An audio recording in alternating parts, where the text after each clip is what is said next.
Good morning, folks. This is Deb, and we promised you information on the SAVE Act. And now we're going to give it to you, okay? So this is the GOP's top priority. And there is absolutely no doubt that they want to ram this bill through before the 2026 midterms. Now, this was already attempted once when Biden was in office. Now they're trying it again because they have the majority in the House and the Senate, and they have a president who will sign this bill. This bill must be stopped. It will disenfranchise millions upon millions of American citizens from being able to vote in any future election. So let's go through some of the information that we have here. Okay?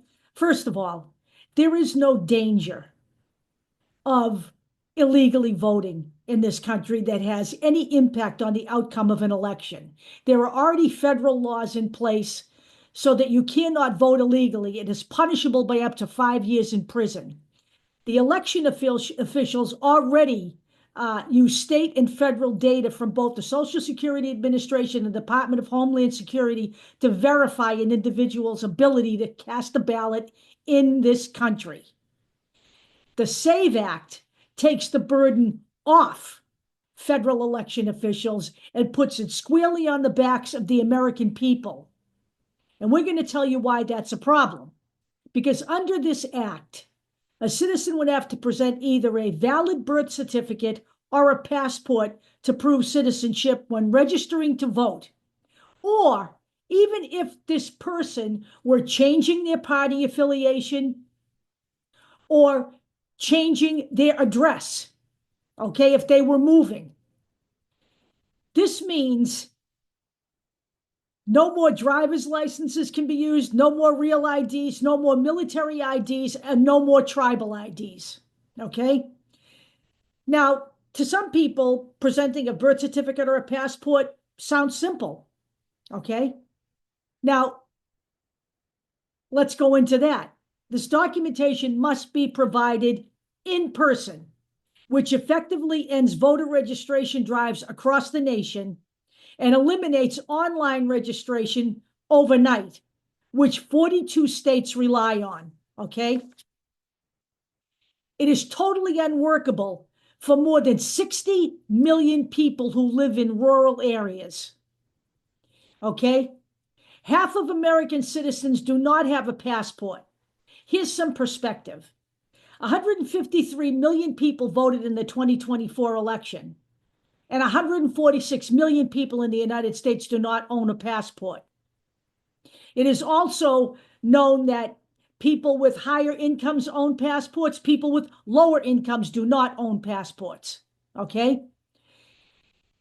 Let's talk about who else this bothers, okay? The vast majority of married women cannot present a valid birth certificate as proof of citizenship because 79% of American women have taken their spouses' names. Okay? When women hyphenate their names, that number goes up to 84%. Although it is not spoken of, this also affects transgender Americans who change their names, like my daughter. And no provision is made in this bill that allows someone to go in with a birth certificate and documentation of name change. In other words, you have to go to court and pay a fee to change your name. You have that documentation.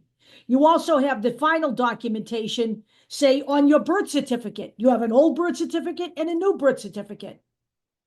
None of those are allowed under this act. So let's talk about what this means. You combine this disastrous bill with 90 million Americans who did not vote at all in 2024, and we have a recipe for a dictatorship in America. I'm sorry, folks. This bill has to be stopped, and the only way this is going to be stopped is with you being vocal about it. Now, do not, under any circumstance, throw your hands up in the air and say, oh, you know, my representatives are Republicans. This bill affects Republican voters independent voters and Democratic voters. Okay? It does. And I'll tell you why. Let's have some statistics here. The majority of people who have passports are in blue states. Okay? Let's talk about this.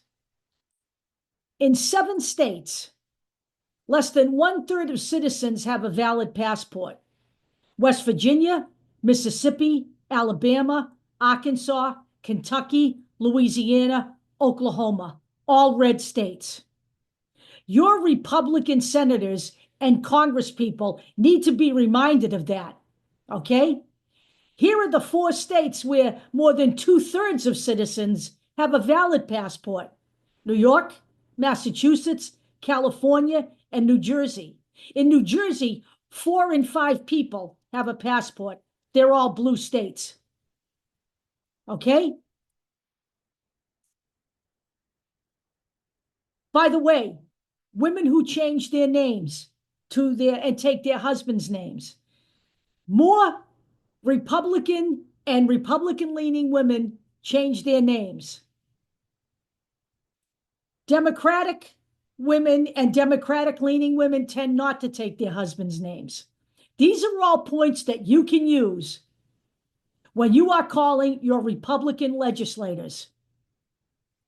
There is an article by the Center for American Progress that will be in the YouTube version of this video that gives you everything you need to know in detail, okay?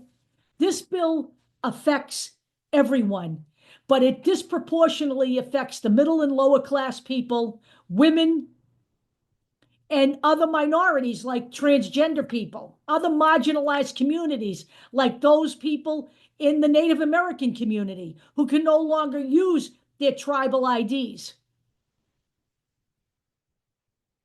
As I have said, you combine the passage of this bill and you set back voter registration to the pre-internet era. And this becomes a disaster combined with the 90 million people who don't bother to vote. I'm going to say something to you folks who don't vote. Get your goddamn passports and your birth certificates in order and get yourself registered right now when you don't have this bill in. Get yourself registered to vote and actually participate in democracy. Because if you're not doing that, then don't go on social media and piss and moan about the state of the nation when you have not bothered to take part in this. I don't want to hear about the messaging was off. The messaging is clear. Fascism or democracy. End of story. There's no other story to be told here. You're not going to solve any problems in this country under a fascist dictatorship. You're only going to create more problems, as we have seen in just 3 weeks of Donald Trump. As for the rest of us, before this bill is passed, if you don't have a passport, get a passport. If you're not registered to vote yet, get yourself registered. The midterms are coming in 2026. All right, we have another Republican legislator leaving the House in April of this year. That will put the majority at 1. There are already 3 open seats from legislators that Donald Trump has pilfered for his cabinet.